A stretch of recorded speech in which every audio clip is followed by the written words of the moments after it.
journey of abundance is one that starts with a single step, but it's not one that you will ever finish.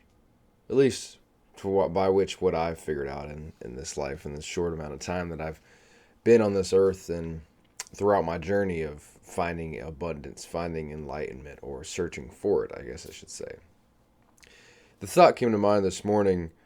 I believe it was when I was thinking about time and love with my family. I've we've been making some breakthroughs, to say the least, with my family, my wife and I, recently, and myself personally with my family, as far as time spent these different things on this journey.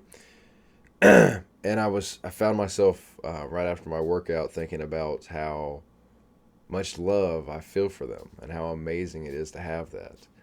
It was a grateful moment. There was a sense of over attachment that I felt, though. A sense of over attachment to certain small things within our relationship, within my relationship with my daughter, so on and so forth. Now, overall, let me make it known and obvious and clear that this was a great moment for me. I'm so very thankful for all this time that I've had with my family and how I feel about us in general. My intention is not to put that down at all. What I'm bringing into attention is the idea, the concept, the experience of attachment. How when we are overly attached to something in this life, most of the time we end up pushing it away. When we are overly attached, we are in a way telling the universe that we feel that this thing isn't absolutely normal for us. What do I mean by that? Well, let's think about it. When something is normal to you, when you expect something to be your life, most of the time that you have that in your reality. When what feels most natural to us is what we have, is what comes to us. That is the law of attraction, the law of assumption. In that particular context, Neville Goddard talks about it a lot, as far as what feels most natural is what you will have. So when we are overly attached, when we have our mind or our part of us, some part of us, finds a reason to be overly attached to something, in a way, we are placing part of our wholeness in that thing, whether it be a person, a place, an activity. You see this most commonly with substances. This is why substance abuse is such a large epidemic for people in general. It's such a large addiction because not only there's the physical addiction of it, there's the energetic, emotional, psychological side of it as well, and all the different categories that you could talk about there.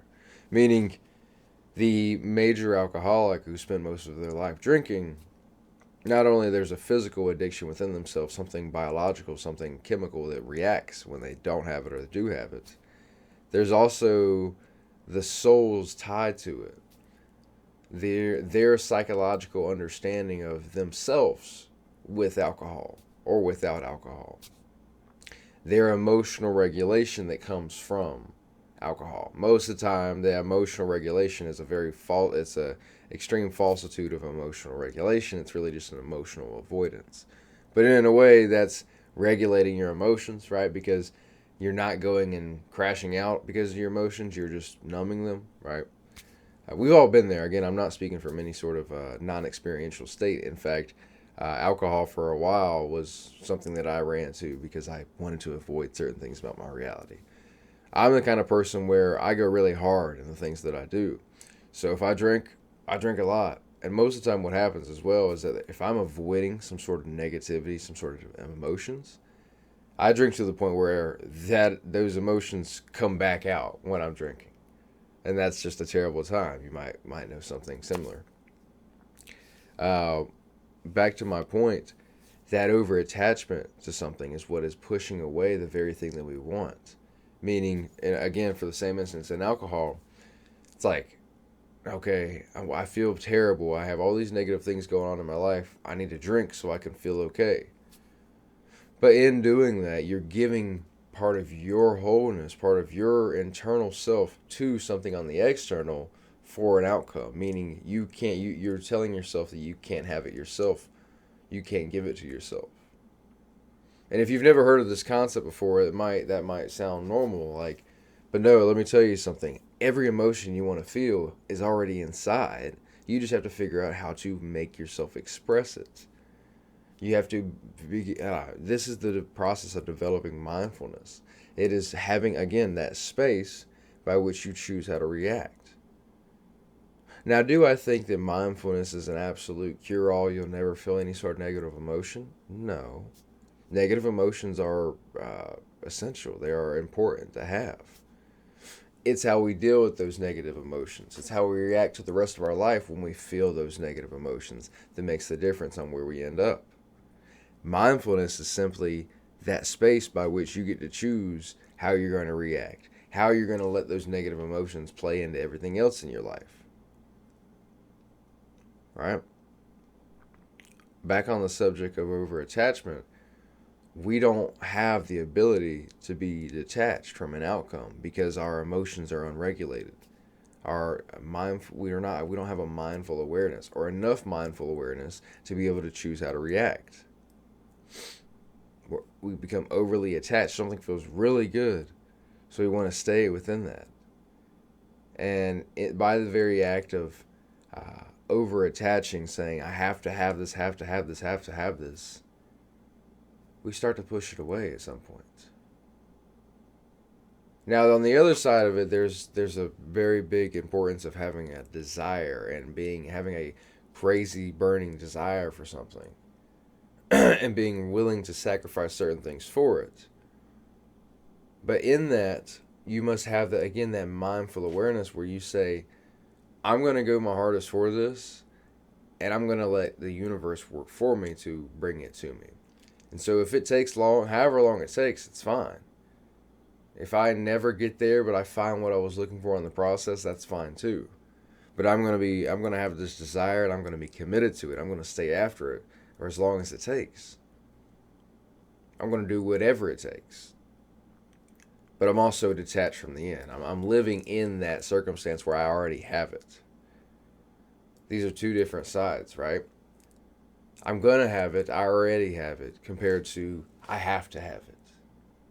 What would I do without it? Again, this all came to me when I was thinking about the amazing love with my family. There was a part of me that felt the urge to have all these things clarified to me from my family. Like their love, like a loving statement, so to say. And don't get me wrong, there's nothing wrong with words of affirmation being your love language. I believe that's mine, to be honest.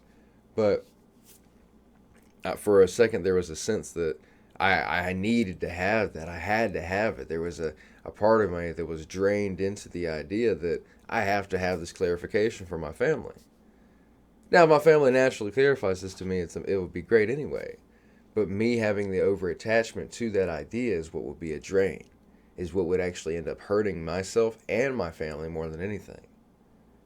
Because you see, when I take a step back and I realize I am that individual who has that relationship with my family already, of course I allow it to play out just as it should, right? Doing the things that will end up having that clarified to me, rather than having to go out of my way to force something into reality, to force the idea for this to be clarified to me, or anything else.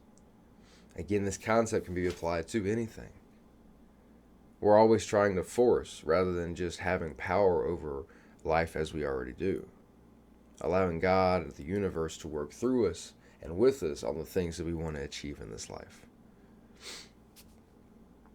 Guys, I hope this is making sense. Let me know what you think below. I love you guys. It's going to be an amazing day. It's going to be an amazing week. We have a speech tomorrow. Heartland has a speech tomorrow. Indian Land Middle School. It's actually the school that I went to high school at, but now it's a middle school. We'll be speaking to some 500, 600 7th graders.